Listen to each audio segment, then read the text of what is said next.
This is the Jonsbo N2 5-disc NAS case. I'm going to give my review and do a basic build-up and kind of give my feedback on how I feel it handles as far as installation and generally performance. Now, if you want to get an idea for size comparison, here is a Synology 4-disc DS920 Plus NAS box. You can see here its depth is about the same and its width is roughly the same. NAS box is a little bit shorter, and then obviously this added height here for the motherboard is on top of that. So it's actually a pretty compact solution, and obviously if you had the 5-bay NAS, it'd probably be just as wide as this guy here. So you really aren't compromising a whole lot as far as space if you're looking to build your own NAS unit as opposed to buying an off-the-shelf guy like this. Now let's go ahead and take a look at the details around this guy. It's an all-metal case, all black, probably aluminum, and except for this front panel here that removes, it's held on by magnets. And looking around the case here, you've got a USB Type A 3.0 port, a headphone microphone combo jack, USB-C port right here, and then the power button. And then around the side you can see ventilation, and then on the back you can see the fan. This does come with a single fan, and then also the opening for the power supply, and this bracket needs to be removed to get the power supply in there, but it is a SFX power supply. It requires an SFX power supply, so an ATX power supply will not work. And then over on the other side, same deal. Now on the bottom, they actually have this nice anti-skid, anti-vibration pad all across the bottom. And the ITX board actually mounts in here, and then the hard drives go inside of here. We'll go ahead and take a look at it. This panel just pops right off. Now when you look inside of here, you can see your rails here for your hard drives, and then also your 5 SATA ports on the back plane there. You also have this hex key right here, and this is to remove the top panel. There's 4 screws, 2 on each side here. I think it's nice that they include this, and this seems like a little elaborate foam piece here, but that's fine.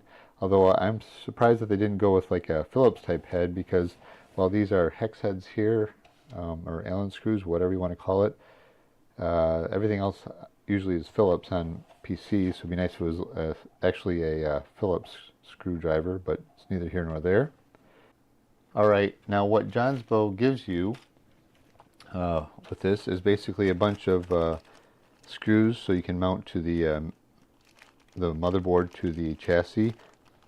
You get these SSD screws here, and I'll show you where that goes in a minute, and then you get a bunch of screws which I already have mounted to these hard drives here.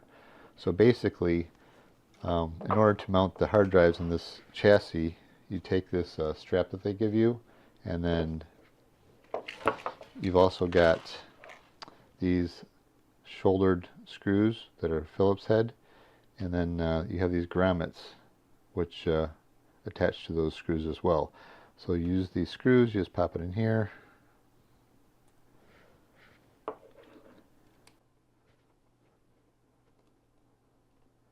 now I would just do these hand tight and maybe a slight turn with a screwdriver, because if you squish this down too much, you can see a gap in there, and that's what rides along the rail right here. And with the grommets too, you can see that there's a thicker part and a thinner part. And you want the thicker part to be at the against the hard drive here.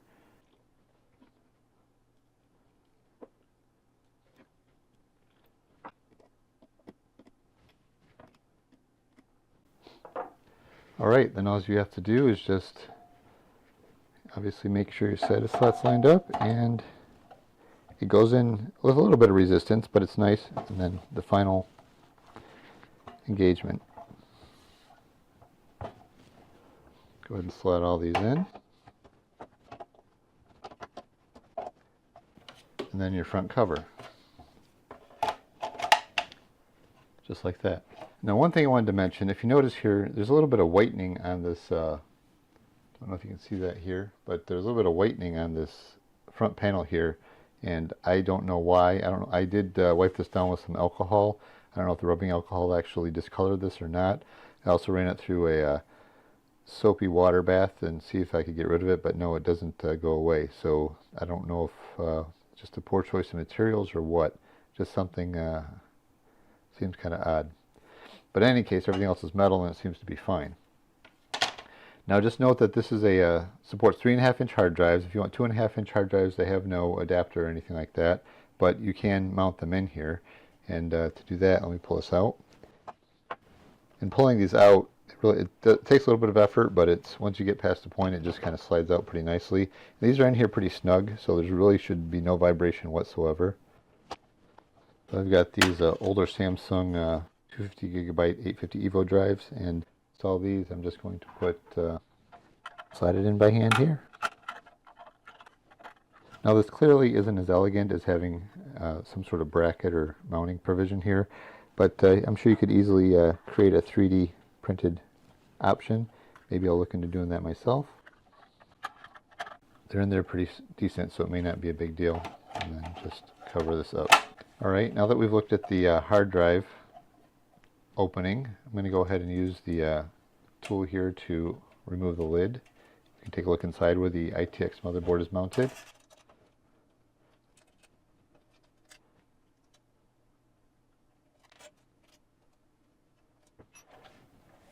And then it just slides off like that.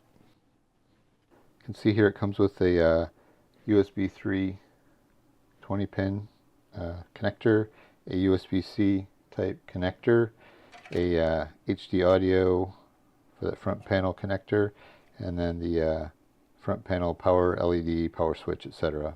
right there. Alright, now you can see what we've got 4 standoffs here for mounting the ITX motherboard, and then some clearance holes here. But looking inside the back here, the back plane. Now this fan, as you can see right here, is a low profile fan, and so if you want to replace it, you're probably going to go low profile because there's really not a lot of clearance back in here anyways.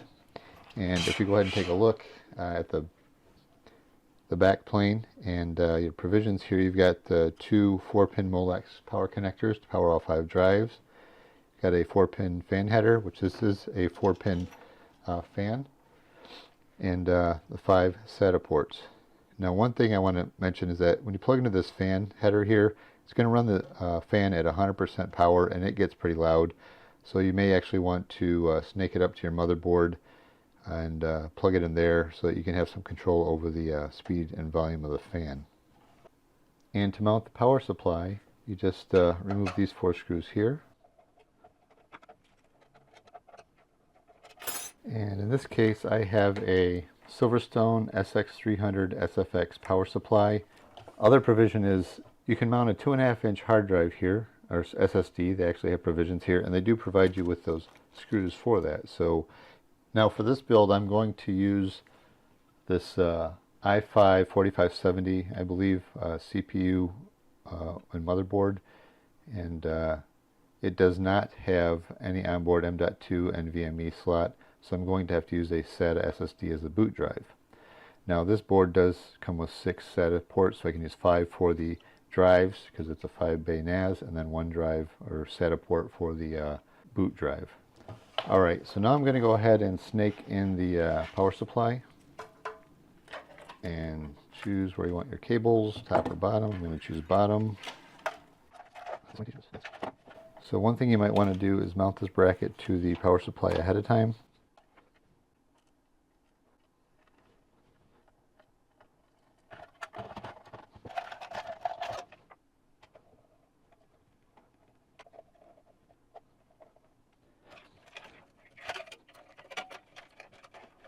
Okay, power supply for the back plane.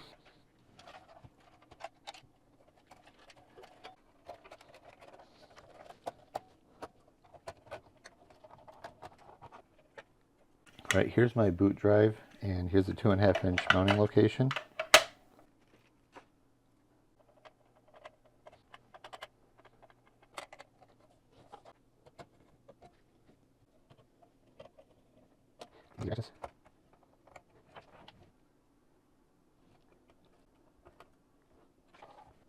Alright, now these are 18-inch SATA cables.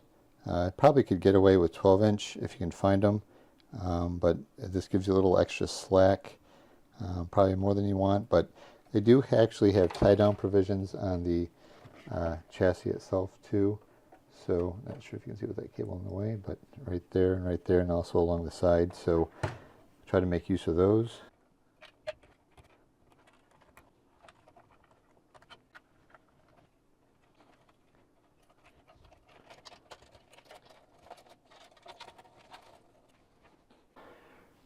Now you can see here that these are pretty much close to the edge of the case, so if you can get 90-degree SATA connectors, that might be helpful, having them go off this direction. Alright, there, that gives you a nice clean look. Those tie downs definitely help. Go ahead and snip those off in a second, and I'm going to route the fan connector up to the motherboard.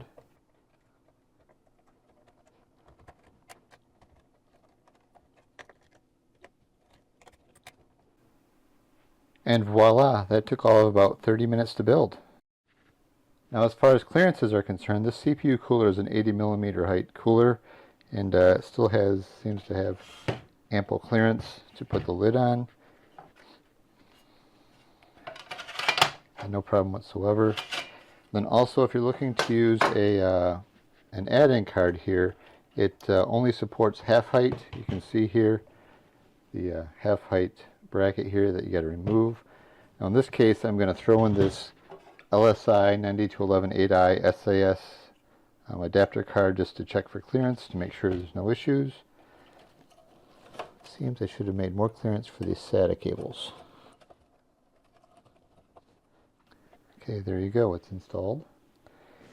And no issue whatsoever. Now the SATA cables themselves may actually be tight, so if you use something like this, which is a SAS type connector to 4 SATA connectors, looks like it might be kind of tight to get in here.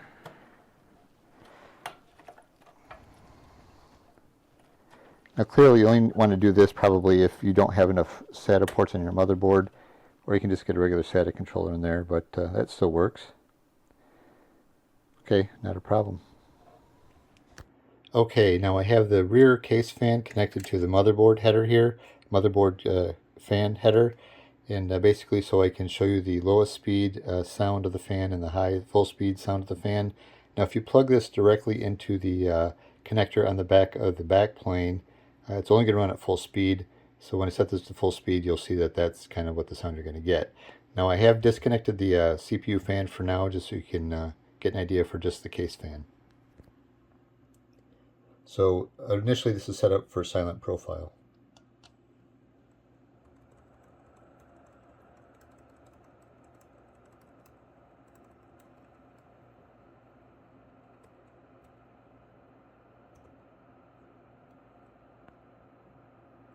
Okay, now I'm going to go ahead and change this to full speed. Now I have to reboot for it to take effect, so I'll go ahead and do that.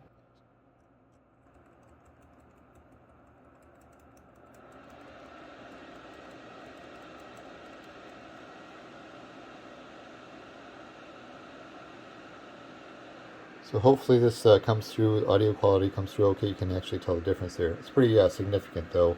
I think you can't miss it.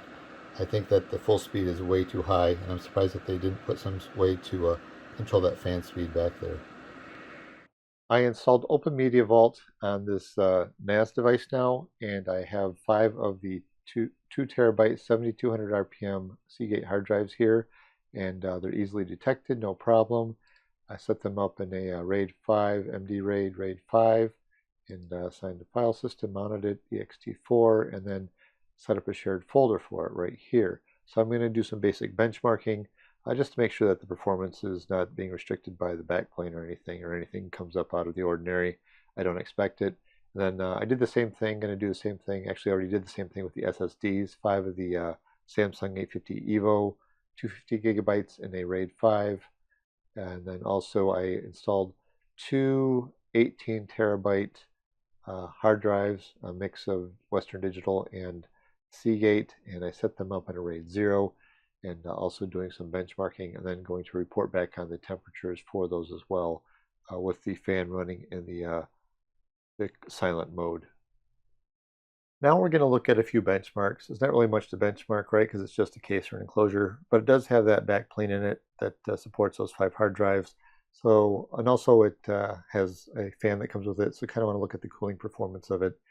So what you see here is basically a chart showing the cooling performance after a 100 gigabyte write, and the fan was set to silent mode in the BIOS, so not at max speed, but at the lowest setting. Now I had 2 tests that I ran, 2 by 18 terabyte hard drives in RAID 0, and then 5 by 2 terabyte drives in RAID 5. For the RAID 0 test, at the start of the test, it started at 35C, and then at the end of the 100 gigabytes of write, the drives were 38C. Now the 5 hard drive test, now this is where it's chock full of hard drives, right? Basically not a lot of room between them. But at the start, it was only 29C, and at the end of the 100 gigabyte write was 32C. So it seems like that fan is adequate even at the lowest setting, so no need to be concerned there. Just make sure you keep the wires clear at the back and you should be fine. Now, the reason why I'm showing the read-write performance of this is basically to make sure that the backplane isn't gimped at SATA 2 or something. I have seen that on some enclosures, but so really what we're looking at here are the Samsung EVOs here, the SSDs. They all peaked at about 500 megabytes per second. That's the maximum performance for those SSDs. So we're definitely well beyond the 300 megabyte per second threshold of SATA 2 anyways. Then here's the striped RAID performance of these drives. Not real important here, other than we can see here the HD part of the read test of the SSDs is significant. So we're actually, doesn't seem like there's any hindrance there for these for this backplane. So that's the Jonsbo N2 case. And to summarize here on the pros, I guess you have a nice quality build overall, good fit and finish, an all aluminum build. However, the front panel is plastic, but not a big deal there. And the access panel is easy to come off, and then you have your 5 drives, right, easy access in the front here, and they're nice and snug with the grommets that they include. And they also have the Allen key to remove the 4 screws on the side of the case. And once you get this case off, it's real easy to access the motherboard. They do have provisions for tie downs on there as well to route your wires to keep it clean. And in general, because this is snug and the nice aluminum fit and finish, there is no rattles that I could notice at all during use. So that's good to see. It also has really good cooling, and they also provide plenty of fasteners to build up your system for the screw downs for the motherboard, as well as for your hard drives. Now, the one problem though is that once you fill up all 5 bays, you have no more extra of these grommets or screws. So if you happen to lose one or one breaks for whatever reason, you kind of have to find a way to get that replaced. I'm hoping that they will replace those, no problem. Now, as far as size is concerned, it's roughly about the same size as an off-the-shelf NAS unit, like the Synology box here. This is a 4-bay unit. Compare that with the 5-bay here. Other than the height, dimensions are almost identical. So it's a good alternative for an ITX box if you want to build your own and not have a gigantic size, right? And it also has provision for a 2.5-inch SSD up top here too. So if you want to use that as a boot drive or additional cache or storage or whatever, you can do that as well. Now on the downside, while it does have good cooling, the fan included is a half-height fan, and it's also can be loud, especially if you plug it into the connector on the back plane, because it's just going to run at 100%, and then it's super loud. So I'd recommend routing that up to a fan controller on your motherboard or elsewhere to get that speed down. Because at the lowest speed on the motherboard setting here, I was able to adequately cool a packed NAS unit. The other thing is the discoloration of this panel. I'm not sure what is causing that. I'm going to email Jonsbo and see what they say about it and see if I can get it replaced. But I don't know if it's from using rubbing alcohol to clean it or what. But still, I think it's they need to reconsider their material choices if that's going to cause a problem. Just minor comments. It uses an SFX PSU, not an ATX, so that's something to consider. So overall, I think it's a good quality case and a good option if you want to build your own with an ITX motherboard. So I hope you learned something. I hope you found it interesting. And until next time, talk to you later.